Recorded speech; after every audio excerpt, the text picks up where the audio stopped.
Alhamdulillah sudah sampai. Hei, tunggu.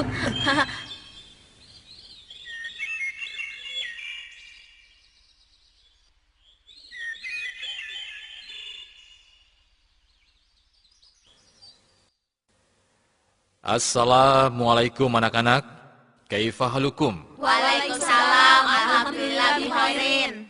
Pelajaran fikih hari ini akan membahas masalah wudu, tayamum, dan sholat. Kalian siap? Insyaallah. Anak-anak, wudu merupakan syarat syahnya sholat. Rasulullah pernah bersabda, artinya, tidak akan diterima sholatnya tanpa bersuci terlebih dahulu. Nah, sekarang siapa di antara kalian yang sudah bisa berwudu? Ayo, tunjukkan. Saya, Ustaz. Saya Pak Ustaz. Saya juga Ustaz. Alhamdulillah, saya sudah bisa berwudu. Ya, baiklah. Ustadz percaya, tapi kita tetap harus mempelajari supaya wudu kita sempurna. Karena kalau wudu kita tidak sempurna, sholat pun tidak akan sah. Pak Ustaz, saya mau tanya, apa ada wudu yang tidak sempurna? Bisa saja wudu tidak sempurna. Bahkan hal ini seringkali terjadi, tapi tidak disadari. Karena itu kita harus mengetahui bagaimana wudu yang benar. Apa saja yang membatalkan wudu.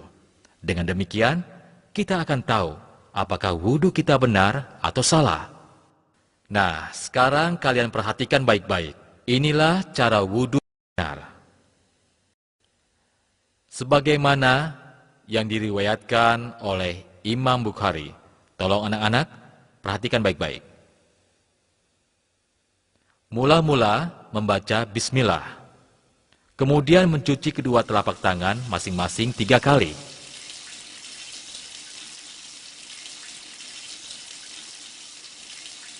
Berikutnya, berkumur-kumur dan memasukkan air ke dalam hidung sebanyak 3 kali. Kemudian mengeluarkannya.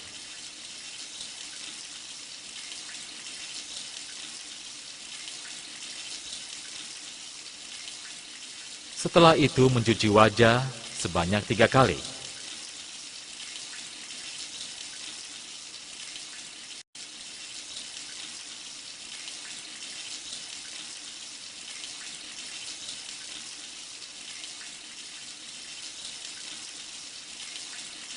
Lalu mencuci tangan kanan sampai siku sebanyak 3 kali.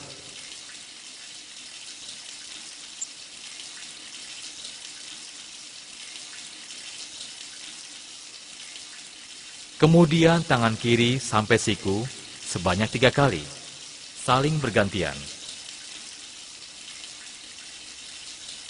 Seterusnya mengusap kepala dan mengusap telinga sebanyak 1 kali.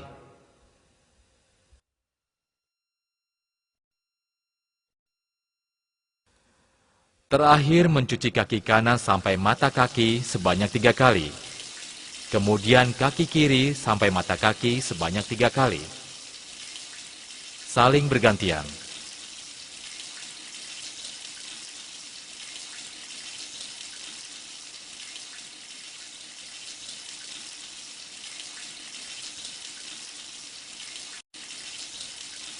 Selesai berwudu, disunahkan membaca doa Asyhadu an la ilaha illallah wahdahu la syarika lah. Asyhadu anna Muhammadan abduhu wa rasuluh. Allahumma ij'alni minat tawwabina waj'alni minal mutatahhirin. Nah, apakah kalian semua sudah paham apa yang tadi Ustadz ajarkan? Oh ya Pak Ustadz, bagaimana kalau kita membasuh kaki dulu baru membasuh tangan? Ya, pertanyaan bagus. Hampir saja Ustadz lupa menjelaskannya. Wudu harus dilakukan berurutan. Mula-mula membaca bismillah, kemudian mencuci kedua telapak tangan masing-masing 3 kali.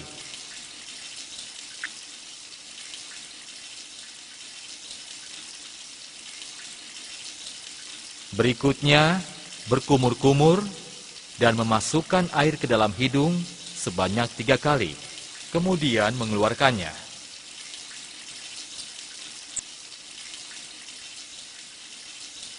Setelah itu, mencuci wajah sebanyak 3 kali.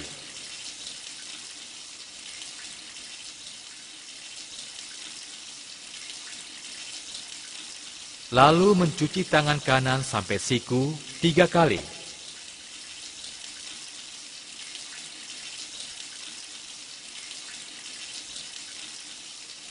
Kemudian tangan kiri sampai siku 3 kali.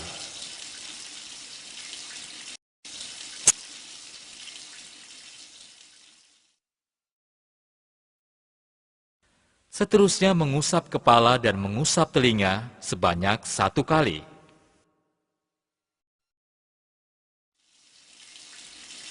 Terakhir mencuci kaki kanan sampai mata kaki 3 kali. Kemudian kaki kiri sampai mata kaki 3 kali.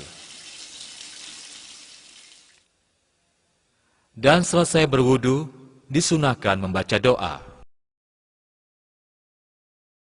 Pak Ustadz, apakah wudhu kita bisa dikatakan sempurna jika semua urutan wudhu kita lakukan? Tidak mesti, bisa saja wudhu yang telah kita lakukan bisa batal. Itu karena beberapa hal. Kalau begitu Ustadz, apa saja yang bisa membatalkan wudhu? Baiklah, sekarang perhatikan baik-baik. Wudhu yang kita lakukan dengan baik dapat batal akibat beberapa hal. Pertama, karena sesuatu yang keluar dari kemaluan depan dan belakang, baik dari kemaluan maupun dari kotoran. Kedua, tidur lelap.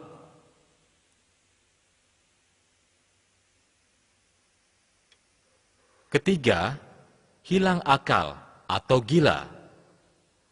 Keempat, memegang kemaluan tanpa penghalang disertai syahwat. Dan kelima, makan daging unta. Saya harap kalian semua dapat memahaminya dengan baik. Tapi Ustadz, bagaimana kalau tidak ada air? Ya, pertanyaan bagus. Jika tidak ada air, maka kita bisa tayamum dengan debu. Sebagaimana firman Allah. A'udzu billahi minasyaitonir rajim. وإن كنتم مرضى أو على سفر أو جاء أحد منكم من الغائط أو لامستم النساء فلم تجدوا ماء فتيمموا صعيدا طيبا فامسحوا بوجوهكم وأيديكم منه ما يريد الله ليجعل عليكم من حرج ولكن يريد ليطهركم وليتم نعمته عليكم لعلكم تشكرون. Al-Maidah ayat 6. Sesuai dengan ayat ini, maka kita bisa melakukan tayamum dengan cara menempelkan kedua telapak tangan ke tanah atau permukaan bumi yang berdebu, lalu meniupnya, kemudian mengusap muka dan kedua telapak tangan.